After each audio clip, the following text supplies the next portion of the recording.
seen dossier daal dina fay nekk ñenn ñi ñu leen di tudd ci li nga xam ne nag moo di mbirub fonds force Covid 19 ko ci mel ni Mansour Faye Moustapha Diop ak ñeneen ak ñeneen waaye nag kii di Ismaïla Madior Fall daanaka li Libération xëy tey jii dafa mel ni beneen dossier dañ koy daal di toppee dem sax ba koy tudd ci li nga xam ne nag moo di wàllub corruption moom Ismaïla Madior Fall nekkoon fi ministre des Affaires étrangères ministre de la Justice conseiller spécial et directeur de cabinet du chef d'État alors lan la ñu mën jàpp ci mbirub Ismaïla Madior Fall moom dossier am ñu yëkkati ko fële ci haute cour de justice.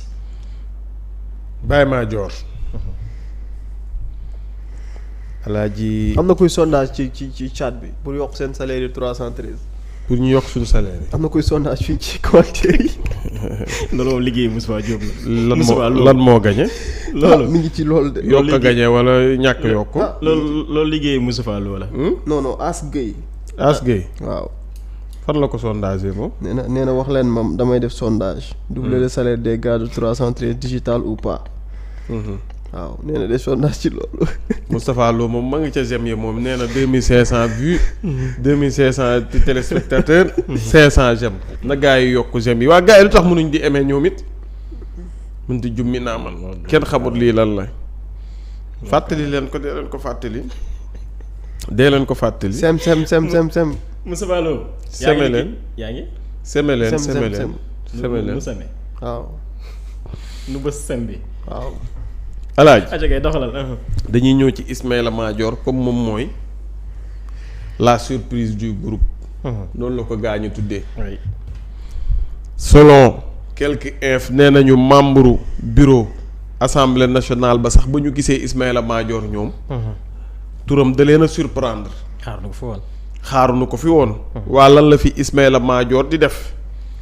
te premièrement munoon na nekk bi ñu ne ministre d'État la. non bi ñu ne ministre de la justice. mais période Covid bi fekk ko woon mu doon ministre de la justice. jamono yooyu defe naa ne mu ngi woon doon ministre d'État. ci jamonoy nguuru ki nga xamante ne moom moo di Macky Sall. moom nag Alaaji Ismaïla Madior Fall.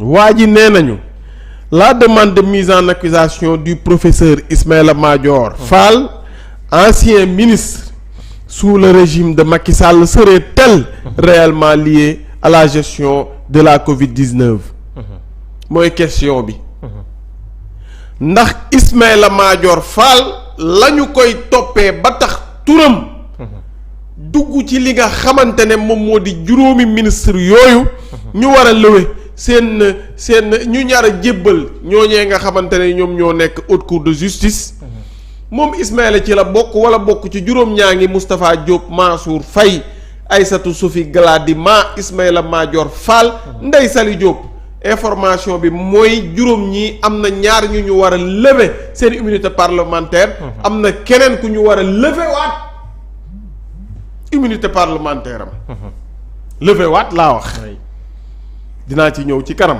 am na koo xamante ne dañoo war a lever immunité parlementaire am. am na koo xamante ne dañoo war a lever waat. immunité parlementaire am.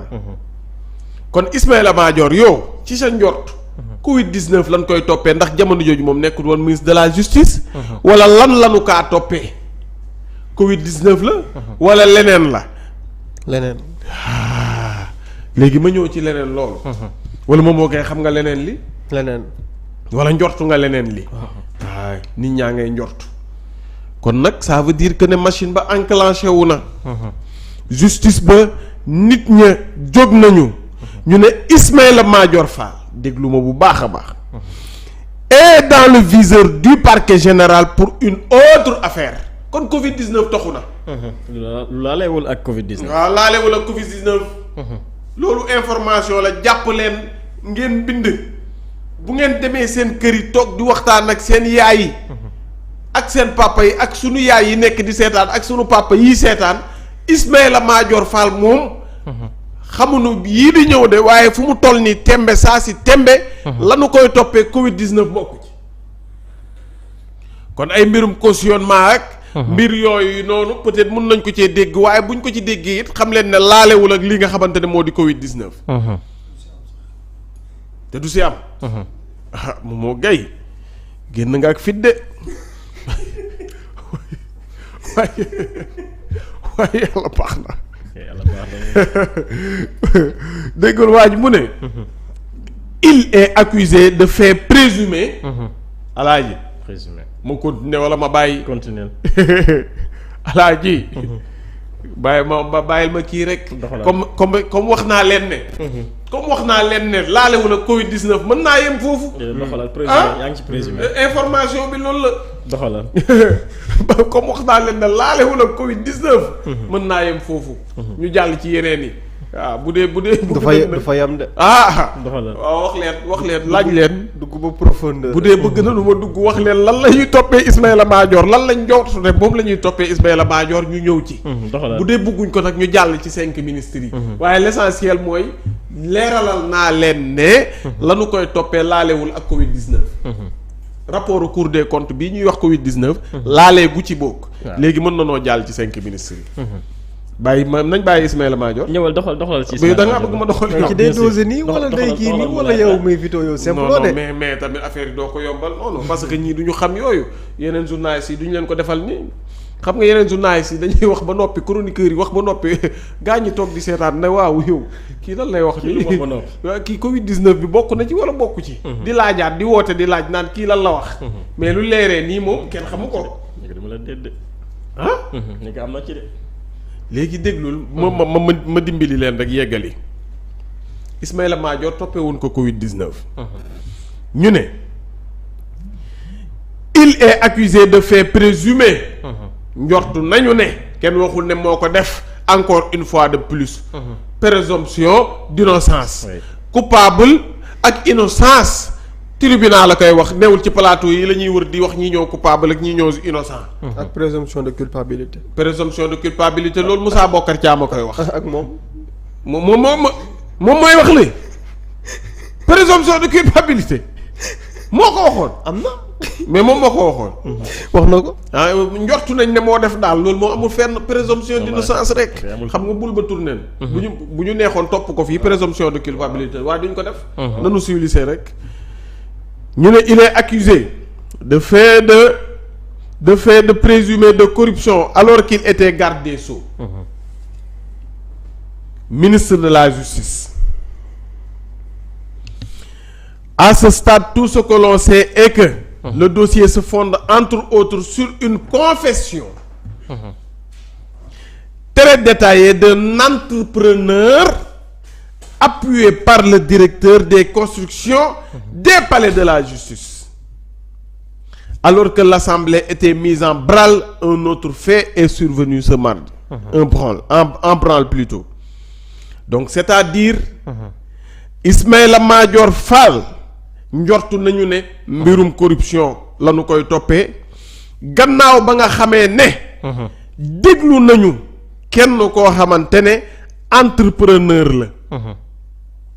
entrepreneur boobu bi mu waxee ci mbirum wàllum tabax palais de justice yi. jamono boobu moom mu ngi nekk ministre de la justice. garde des Sceaux. kon daal nañu njortu ne fu mu toll nii Ismaïla Madior Fall moom mbirum tabax la. construction. ak marché ba nu ko joxee. yooyu xam nga yooyu yëpp dinañ ci ñëw mbirum marché fictif naag nangam nag fu xaalis ba jógee fu nangam ñëwee. mais l'essentiel daal mooy li ñu njort. actuellement Ismaïla Madior lañu koy laaj. wala lañu koy toppeel premièrement information bi mooy. laalewul wala laaleegul. ak Covid 19. waaye la gaañi njortu nag moom mooy ay mbirum corruption. ci wàllum tabax ay palais de justice. moo ngi nii. journal bi loolu la wax de. appuyé par le directeur des constructions des palais de justice. léegi daal déglu nañu ñaar confession très détaillée d'un entrepreneur. am na benn entrepreneur daal wax na la mu wax ci Ismaïla Madior rek la mu waxut. xamuñu waaye am na entrepreneur bu wax. entrepreneur boobu bi mu waxee ba noppi am na keneen koo xamante ne. appesantir na waxi boobule entrepreneur moom moo nekk le directeur des constructions des palais de justice. donc leer na. Ismaïla Madior li indi turam ci wax ji. li ko dugal ci xew mi léegi nit ñi xam nañu ko. ñu xaar nag fan la assemblée di mu jëkki gëtam. mën ngaa doxal. très bien Gaye yow it kaaw ki nga xam ne nag. leer na Ismaïla Madior Fall nañu amaan na sax moom jamono ji bu ñu ko doon xaar amaan na si yeneen dossier dañ koy tudd mais tey gis nañu bokk na ci 5 personnes yi nga xam ñu ngi leen di xaarandi fële ca assemblée nationale. oui defe naa ne moom comme ni nga ko waxee ñu bëri ñu ngi doon xaar xëy na ñu tudd ko ci yeneen. mais comme Vito ni mu ko waxee ñu ngi koy bëgg a topp ci lu jëm ci mbirub corruption. ci loo xam ne dafa am ñaari éléments yu am solo. mooy bu ñu waxee ne dafa am témoignage bu ab entrepreneur def. et aussi ki nga xam ne moom moo di directeur des constructions. bu palais de justice yi maanaam ñooñu c'est des acteurs clés. ci benn programme bu ñu waroon def kii entrepreneur bi la. kii directeur des constructions la. maanaam bu fekkee ñaar ñooñu ñëpp yëkkati nañ kàddu yoo xam ne dañ la see taqal. pour nga set. ça va être très compliqué. yomb et pour rappel.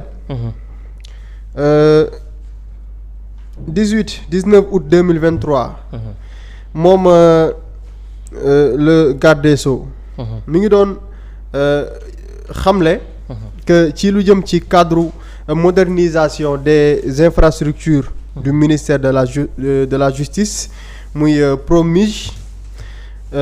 moom ministre de la justice garde des Sceaux ci jamono boobu moom moo nekkoon Ismaïla Madior Fall. mi ngi doon wax que première tranche bi nga xam ne moom moo jëm ci modernisation des infrastructures du ministère de la justice. dinañ ko livrer dès la fin de cette année c'est-à-dire la fin en décembre 2023 muy fin wu année 2023 lii mi ngi koy wax en mois de septembre mu ne ainsi. les palais de justice de Pikine de Rufisque. Fatick Tivaouane Diourbel et le siège de la direction de la protection judiciaire seront inaugurés au courant du mois de décembre 2023. mooy première phase bi mu doon wax première tranche bi moom la wax ne ci fin wu 2023 dina fekk mu pare. léegi nag yéen ñi dëkk ci zone yooyu je sais pas xam naa loolu nañ ko toppaat. est-ce que ces travaux yooyu nga xam ne moom la installé moom la annoncé ndax pare na wala parewul est-ce que en décembre 2023 wala sax lu ko weesu. est-ce que diggante Pikine Rufisque Fatick Tivaouane Diourbel ak siège bu direction de la protection judiciaire. inauguré nañ ko mois de décembre boobu weesu. je laisse cette question aux Sénégalais. te loolu yamu si lii ñenn la rek yu mu cité. mu wax ne il y aura au total plus de 100 infrastructures qui seront construites. au profit de la justice et livrées dans les 6 années. donc lii boo gisee xam nga ne. c'est un projet. bu mbirub tabax ay infrastructures. muy PROMIJ di projet de modernisation des infrastructures. du ministère de la justice. PROMIJ donc moom bi mu fi nekkee. ci la engagé woon liggéey boobee te lu toll ci 100 infrastructures. yoo xam ne dañ ko waroon a tabax ci lu toll ci 6 ans. 6 ans yoo xamante ne nii ci lañ ko war a def donc am na yeneen sax yu sa waroon am mu mel ni ay oto. yoo xam ne dañ koy jox. les premiers présidents ak les procureurs généraux des cours d'appel. ñi nga xam ne ñooy magistrats yi nga xam ne dañu leen war a jox ay indemnité ak yooyu bis yooyu yëpp ñëwoon na si mais fii li ma si intéressé mooy tabax gi nga xam ne annoncé woon nañ ko. ci projet bi nga xam ne moom moo jëmoon ci modernisation des infrastructures du ministère de la justice. lii bu fekkee ne projet bu toll lii parce que ministère de la justice su mbir mi lié ak ki nga xam ne moom la ñu woowee directeur de construction des palais de justice. laale ak un entrepreneur je pense que c'est par rapport ak logique bi parce que ministre de la justice à part tabax yii muy moderniser. li nga xam ne moom mooy modernisation des infrastructures du ministère de la justice. justice du wër di tabax dafa tabaxul ay tali. tabaxul ay pont. donc forcément su ñuy waxu tabax. et d'ailleurs fii su ñuy préciser que ki def ki wax ci mbir mi wala ki ci seede. li taxal Ismaïla Madior Fall moom moo jiite woon moo nekkoon directeur de construction des palais de justice. ici aussi on parle de construction de palais de justice. on parle de construction de au total plus de 100 infrastructures yoo xam ne dañ ko waroon tabax ci 6 ans. bokk na ci li nga xam ne mooy première tranche bi mu njëkkoon a annoncé ci septembre 2023. lu jëm ci palais de justice bu Pikine bu Rufisque bu Fatick bu Tivaouane bu Diourbel. ak siège bu direction de la protection judiciaire loolu moo si jiitu ci jamono boobu mu annoncé woon ko léegi nag ce qu'il faut savoir wala lu ñu war a vérifier mooy. est-ce que ci jamono boobu koppar nga war a liggéey loolu. jaar na fa mu war a jaar est-ce que li ñu lim que dinañ ko inauguré nañ ko. xaalis ba war a génn est-ce que génn na est-ce que jaar na fa mu war a jaar. et je pense que loolu forcément il y aura un lien entre ce programme. bi nga xam ne moom moo jëm ci modernisation des infrastructures du ministère de la justice ak taxawu ki nga xam ne moom moo di Ismaïla Madior Fall bi nekkoon ci jamono boobu ministre de la justice garde des sceaux ci jamono boobu ñu xam lan moo xew ci biir. parce que ñaar ñooñu ma la wax bu dee wax nañ ci wala tudd nañ ci yenn yi rek. à savoir l'entrepreneur c'est quelqu'un bii tabax. le directeur de construction des palais de justice. suñu waxee ñoom ñaar lu laale ak Ismaïla Madior je pense que dina compliquer loolu pour bu seet si. mais je pense que devant la haute cour de justice dinañ ko leeral bu baax a baax pour ñu xam présumé corruption boobu ñuy wax nan la demee ak moom ak kan la. exactement du ñàkk fii ak ci kanam tuuti dinañ xam fu waananti di mujjeek gëtam ñeel dossier kii di Ismaïla Madior Fall fële ca haute cour de justice alors gars yi balaa may ñëw ci mbir moomu moom moo ñu ngi nuy xamal ni